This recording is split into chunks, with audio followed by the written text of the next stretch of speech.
Welcome to the show. How you doing? Hey guys, do you hear me okay? Yeah, you sound Yes. great. How you doing?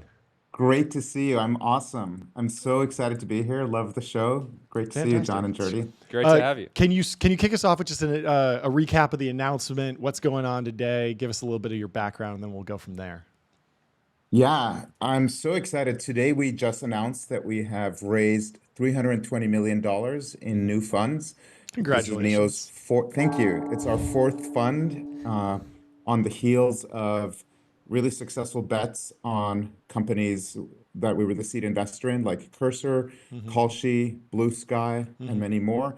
And I'd say more importantly, I'd say this is the moment where Neo is really coming into its own as becoming Silicon Valley's premier community for tech talent and startups, which is, I've been a member of a lot of great tech communities, and and it's very exciting to be building what I think is the next really great source for innovation in Silicon Valley.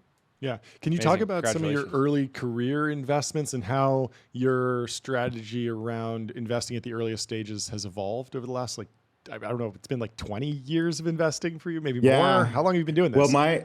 I was a CS student at Harvard Hmm. and started a company shortly after college with two other Harvard grads, Hmm. a company called Link Exchange that was one of the first advertising networks on the internet. And the success of that, when I was 26, we sold to Microsoft. Ever since then, I've been a mentor to other startup founders. And I realized the most surprising and important lesson of my career was the difference that a single individual can make. And I realized there was a super skill I wanted to have, which was the ability to spot talent at a very young age.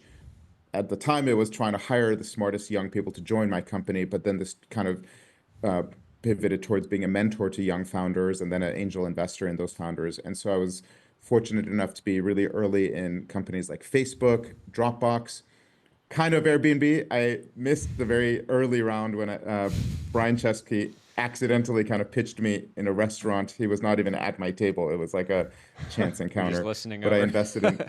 invested in a later round. Okay. So yeah, also Zappos, Uber, a couple of others, and yeah, I'd say the common theme though was not just being an investor, but helping these companies build their early teams and impressing on them the importance of hiring exceptional people. Mm. And in Ha- 2017, I started Neo with the really audacious belief that it is possible to identify future tech leaders when they're still in college. And not only that, but that we could build a machine, a systematic institution that identifies superstars and helps them maximize their potential. And today, I have to pinch myself that I really feel like we've proven that this is possible and that we're doing it systematically. Neo scholars have founded companies like Cursor, Pika, Cognition, Chai Discovery, and many more. And at this point, it's an institutional system, not just like one person going around with a knack to make investments. uh, the meme of dropping out of college to start a startup has been fundamental to the history of Silicon Valley. Do you think more students should be dropping out? Is it not enough dropping out? And Like how early how is too early? yeah, Should we how be early dropping is out too of high early? Is it, school, is middle it should they school? get a year in the dorms to get a little bit I of got a 4 year old if you want to write a check. He's ready. I love it. First of all, when you mentioned meme, I thought you were talking about there was a Twitter meme a month or two ago saying these are the institutions that students would drop out of Harvard and Stanford for, and Sure. it showed Neo, it showed the Teal Fellowship, but I loved it because it also showed Zach Frankel. It showed some logos and then just this one Don't guy's say we don't face. say that word on the show. We don't say the F word uh, on this show. Uh, but uh, That but no, guy's a but legend. Oh, He's a no he no. one-man is. He Um, is. institution. But to your Yes, we question, love him. first of all, if you have a 4-year-old, have them use code.org, which is the nonprofit my brother and I founded that Yeah. teaches young kids how to code. Literally, that I started my 4-year-old on it. Highly recommend it. but So the yeah, question about dropping out of college, I think about it all the time. I mean, some of the names I mentioned were dropouts, and one of our best investments of the past year was in Sapien, which was three dropouts who didn't even finish sophomore year at Harvard, Stanford, and UT Austin, respectively. Yeah. Having said that, I think there's way too much of a emphasis on you have to drop out and you're not good enough if you don't drop out. Yeah. amongst Silicon Valley, obviously, not everywhere, but in the tech industry, I think it can be a little unhealthy. What we offer is a gap semester grant. So Mm-hmm. it's like a Teal Fellowship, but much less scary because at the end of the semester, you can go back to school. In fact, that's expected. It's Mm-hmm. just take a semester off, but build something of your own, experience entrepreneurship. And if you strike it big, keep going. You can then drop out. You can then, and then would fund you. And, you know, there are some people for whom that would totally make sense. But if that doesn't make sense, I would say it's better to stay in school Yeah. until you have found the thing worthy of leaving school for, the thing that your heart and your passion is really ready to commit to for Yeah, years. this was kind of the story of Mark Zuckerberg. He takes the summer off and is actually on deferral, and then eventually never goes back, but then gets the honorary degree years later. But I have to ask. I mean, I want to go into the present, obviously, but how did you get in the early Facebook rounds? Like, what was that story? I know Brian Chesky. You meet at a restaurant. Was it a different restaurant? Uh, my stories as an investor are mostly about what an idiot I am. If I'm really honestly, I'm not being humble. Brian Chesky, I'm at a meeting with a Wall Street Journal reporter Mm-hmm. that I thought was an important meeting. Random person at the table next to me pops in and starts entering our conversation. I think the Wall Street Journal guy actually asked him a question. Mm-hmm. And then before I know it, like this guy's pitching me his thing, Airbnb. And I remember thinking, this is such a cool concept. It's batshit. It's Yeah. super ambitious, but if it works, this would be huge. But I was also annoyed. Like, don't you see I'm in an important meeting with a Wall Street Journal reporter here? So I never forgot him, but I didn't follow up to my regret. I invested in a later round. Yeah. Facebook, I cannot claim any credit for. My twin brother Hadi, who is absolutely brilliant, deserves all the credit for that connection. He was introduced to them by Sean Parker when it Mm-hmm. was a 9-person startup, and we referred the very first summer intern to Facebook, Darian Shirazi, and served as advisors. But at the time, I remember talking to Hadi and saying, "This company seems like a online fraternity. Are you like, I'm not sure I see the business here. It seems like it's really cool, and I wish I could be back in college and be a member of this." You had to be a college student to be able to use it. It had like maybe 1 million users. And I remember Hadi saying to me, "No, Ali, we're not betting on the company. It's the person. And this, 19-year-old Mark Zuckerberg reminds me more of Bill Gates than anyone I've ever met. Mm-hmm. And the team around him were stunning, And so, How yeah, do you so think if it that? hadn't been for my brother, I would not have been Yeah. involved in Facebook. But this was 2004 or 5 or so, and 2005, and was the germ of this belief of investing in people Yeah. that is the core of what Neo is today. Yeah, do And you Neo think it? today, Do you we think it? discover college students long before they start startups and start mentoring them. We invest in them by investing our time. Mm-hmm. Yeah, do you think it has been very like my friends that are investors? I think it's actually helpful if they get a huge win early in their investing career Mm-hmm. because they know what great really looks like. They know what great operators look like, and they have less FOMO in the sense that when they get pitched an idea that they like, but the founder's maybe not the right fit, it's just easier for them to pass. Do you find that?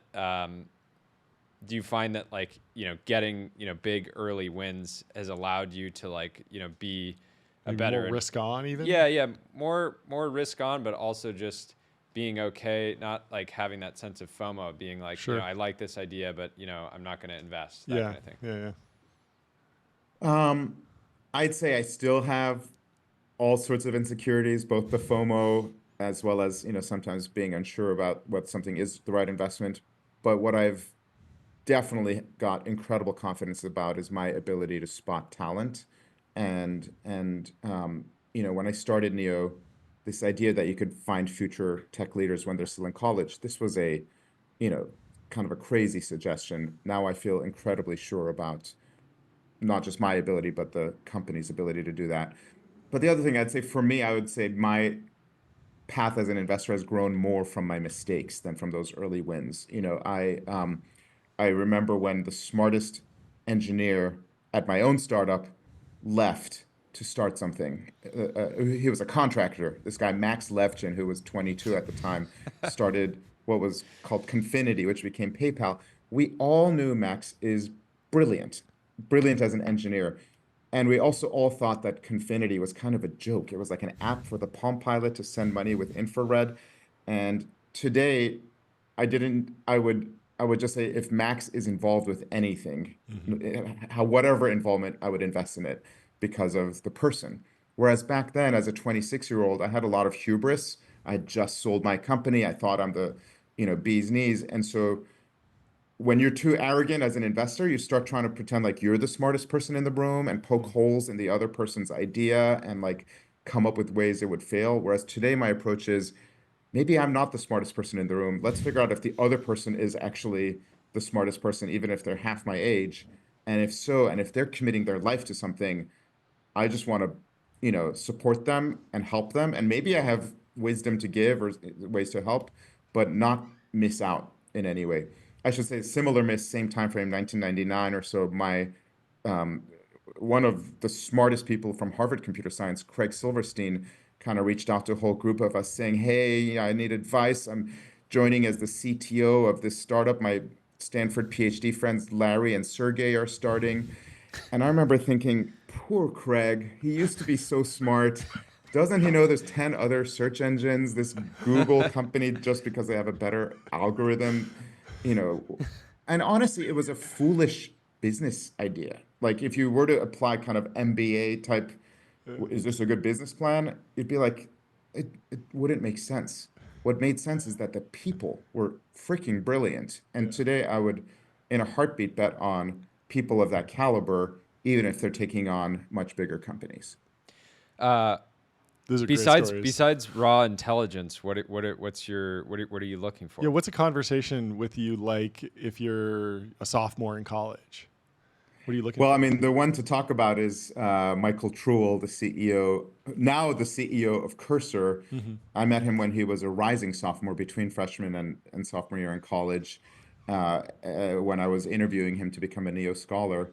And so at the time, today, to become a Neo Scholar, thousands of people apply through our website. But back then, I was basically the website. I was like, it was such a grind visiting different campuses and so on. And I would give people technical interviews instead of what's today an online coding test.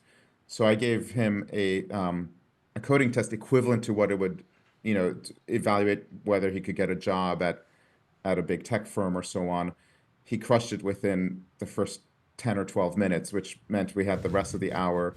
I let him give me a coding test, which was actually much harder than the test I had given him. And I kind of, I solved it, but that ate up much more than the other one. But the real thing I look for, besides, I'd say technical ability is a kind of, it's an important prerequisite. We back technical founders, but I asked myself, um, how magnetic is this person? That word magnetic, specifically, I'm asking myself, if this person started a company, how many of his or her smartest friends would drop whatever they're doing to join it? Mm-hmm. And you can get a sense of that just from the vibe of a person. You can also get a sense of that from looking at what else they've done. Michael Truel had two startups when he was in high school. I wouldn't call them startups, but they were like small businesses that he had run. And there's other people you can see where you can see what their role is in campus organizations. Do they join campus organizations, or do they become the president of the campus organization, or do they start a new organization? Mm-hmm. And yeah, so how magnetic are they? And then I'd say the other thing is willingness to kind of not not accept the rules or not accept the status quo. I'm not talking about breaking rules or breaking laws, but just to see beyond them and to have such a kind of dogged commitment to what you're doing that if you see a rule or a law or people saying this has never been done before, to figure out a way around it, Mm-hmm. including changing the law or getting the government approval. So a How company like Kalshi, we were one of the Mm-hmm. earliest backers in. Um, this is, I guess it's a tech company, but I'd say their biggest innovation is regulatory. They have legalized trading on event outcomes, Mm-hmm. starting with things like pandemics and COVID to election results, and now they're now the largest sports. Within 2 months or 3 months of launch, they're the single largest sports betting market in the United States, all legally. When everyone told them this is not going to be legal, you'll never succeed at this. Mm-hmm. We bet on them because of their doggedness to kind of see beyond those naysayers. Mm-hmm. Jordy? How much time do you spend thinking about the future today versus just obsessing over finding talent, right? That's a great question. There's a lot of venture capital firms that spend a lot of time thinking about their visions for the future, understanding markets, right? And that's really fun to do, and it's a strategy that can work. And when it does work, it's like amazing, right? We all love these stories where a VC puts out like a request for startups, and then they get, and then somebody kind of like goes and does it. Like it's amazing, but at the same time, like to me, you probably, I would imagine you're spending time thinking about the future in the context of what an incredible founder's vision for it is. Yeah, it's a great question. Look, I love business ideas. In fact, I am starting a new business on my own on the side with that. I've got an amazing team that we're incubating now, and I love brainstorming business ideas, but I don't spend time making predictions about the future and kind of claiming that I know what's going to happen. Frankly, I maybe it's insecurity or humility, but putting out a request for startups where we say this is what's going to succeed, that's not how we operate. We focus on, is the other person smarter than me? We're obsessed with finding the top talent. In fact, I'm I'm dialing in from Stanford University. I don't know if you can see the background right now. Oh. Yeah, On I'm the in a ground, room. in the I'm in a field. room at the Huang Engineering Center. You, drop out, right now. Come over here. Come over here. Take my money. Do you bring check? Do you Yeah. bring handwritten? He's flipping a sign on campus, but it's just a big check. Just say, Yes, here's 50K. I love it. Drop out, please. Take my money. Joking aside, what we do Yeah. actually is we come in and not just at Stanford, also at Waterloo, Harvard, Princeton, Yale, MIT. Myself and my team members will go in and provide an entire day of office hours. If anybody wants mentorship, book 20 minutes or 30 minutes, and it could be on your career, it could be on job search, it could be on some startup idea you're thinking of. We almost never try to encourage anyone to drop out. We're here to lead with mentorship and helping young people.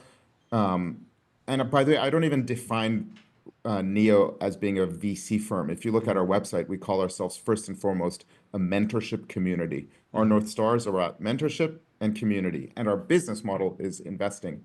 But I can tell you, it is so exciting to meet a college student who might be 19 or 20 and to realize I'm talking to somebody smarter than myself, whose potential is to be bigger than myself. And, that's what I felt when I met Michael Truel 5 years ago and started investing in him. And what I mean by investing means spending time, inviting him to events, inviting him, connecting him to my network. We introduced him to his first startup internship at a company called Octant. His MIT friend Aman Sanger, we connected to his first startup internship at a company called U.com. And when the two of them 2.5 years later, their senior year, said they're thinking of doing a startup, I started booking time to mentor them every few weeks to help brainstorm ideas. When they decided finally that they're ready to fully pursue it, and they weren't dropping out, they graduated, we were like, no question, first to invest in them.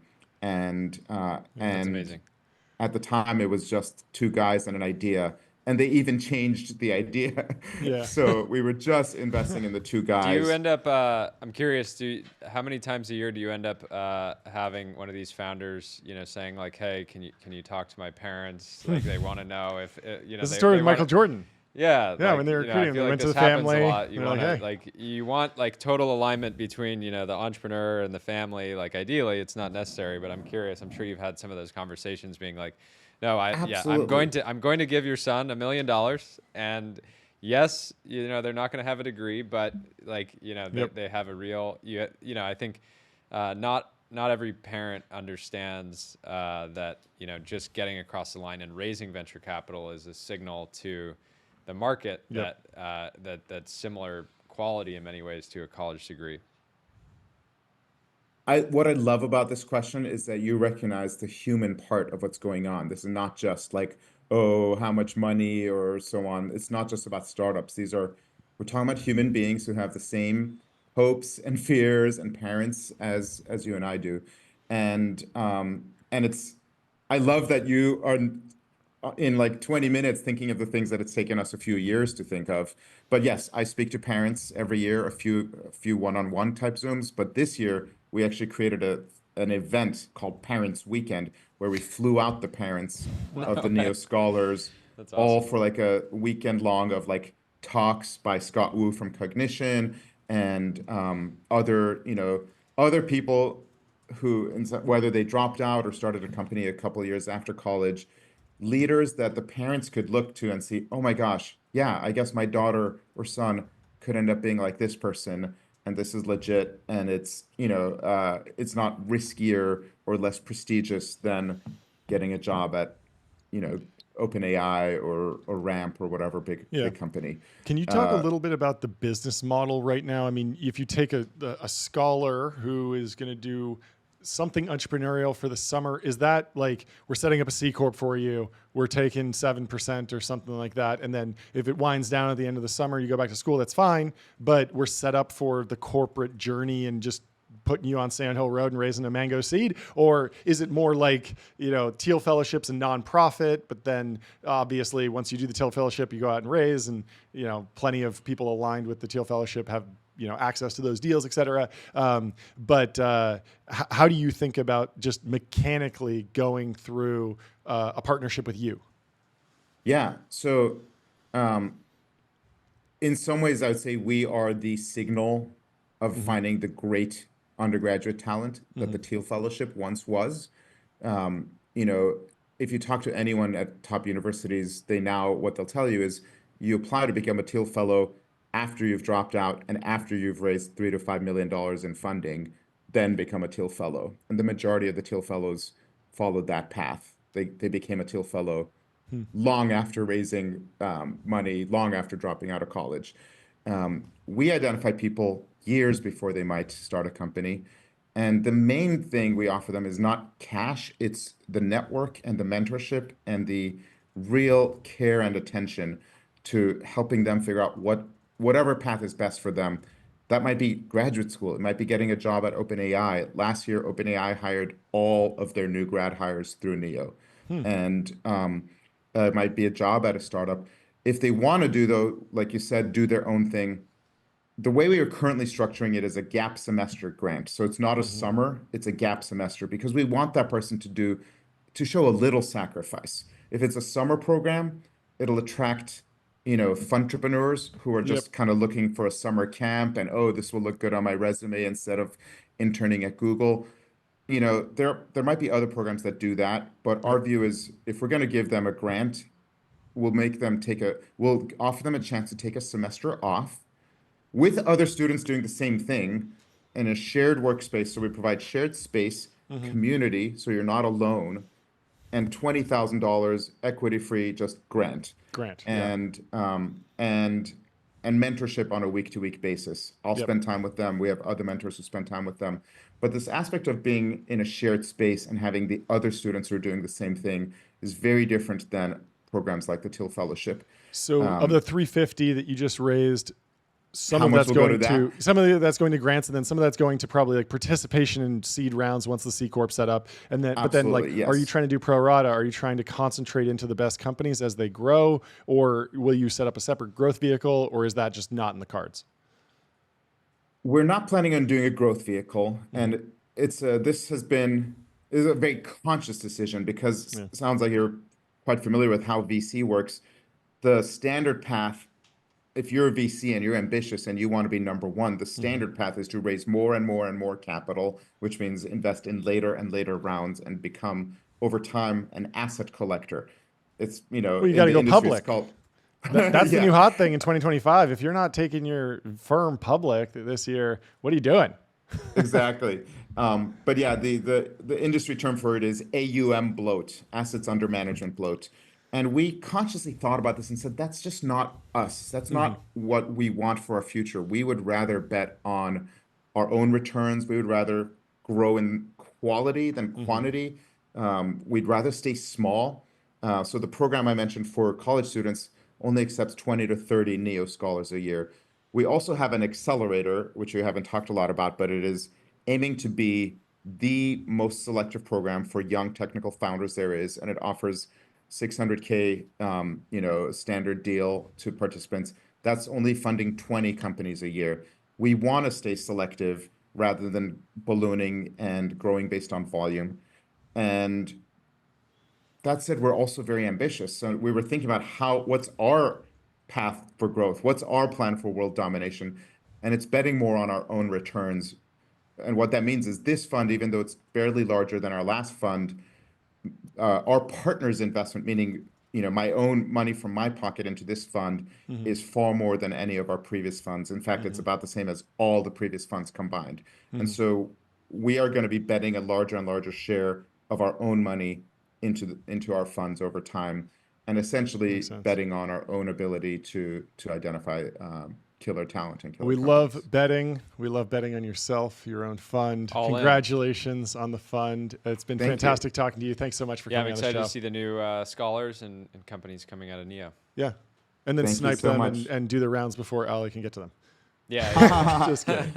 Good luck with that. be wary of You don't want to publicize spies. these guys If- too if- much. If you get some spies in NEO, they're going to start front running. So you got to get your cybersecurity up. Yep. You know? Yeah. I'm not worried about that because we have such good relations. I can tell you right course, now of who the course. college students right now that are going to be future tech leaders. I love it. There are other VCs who look to see who NEO scholars are. In fact, Sure. the Forbes feature we had this morning, Yep. Christina Shen, who is an absolute superstar, formerly from A16Z, now she has her own firm. She said NEO is the #1 signal that she looks to more than any other program or accelerator for where future founders are. And so it is hard when we do this and identify someone so young, because then there'll be actually competition for who gets to invest in them. But our view is that we want to be their most supportive advocate and mentor and earn the privilege to invest in the tech leaders of tomorrow. Well, your work ethic is inspiring, and the only thing I would ask from you is as you leave that room, put TBPN on the TV behind you. Just let it play. Let it play. And I'm gonna put it on the whiteboard here right now. Fantastic. Yeah, there we go. All right, thank you, Ollie. Thank you so there much. We go. I love it. All right. There we go. That's good. There we go. Thank you so Fantastic. much. Thank you. Have a guys. great Have a rest good of your one. day. Cheers. Bye-bye.